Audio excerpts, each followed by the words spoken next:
everyone, welcome to Small World Car. Today I've got a Range Rover Classic casting and it's by Hotwheels. It's a mainline casting and it's obviously a rally prepped, stage prepped car.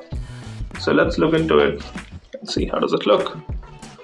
So up front you've got the grille, the extra lamps, spot lamps, skid plates. Obviously it has a raised height, bigger tires, but none of the headlamps is detailed. If you want, you can add details. You've got the Castro sponsorship patch, 1801 number. The hood seems to have a small bulge here, so it might be a bigger engine. Got the windshield wipers, both the mirrors, which is good. Now, coming to the driver's side, obviously Range Rover British cars, and this was right-hand drive.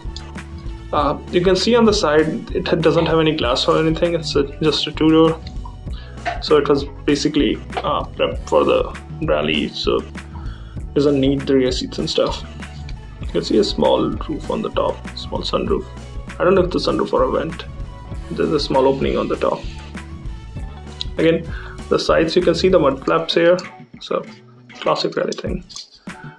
One thing I found interesting on the bottom, you can see those springs here. Obviously the exhaust tip too. The fuel filter cap is on the driver's side. Now let's move to the back. Surprisingly, the back is detailed. You've got detailed tail lamp, you've got the Range Rover badge, the Land Rover badge, RR Classic, and all that. No detailed headlamp though. Now moving to the passenger side, it's almost identical as the driver's side, the only difference being no fuel filter cap here. So overall, I've seen few colors and I think the red one looks really good.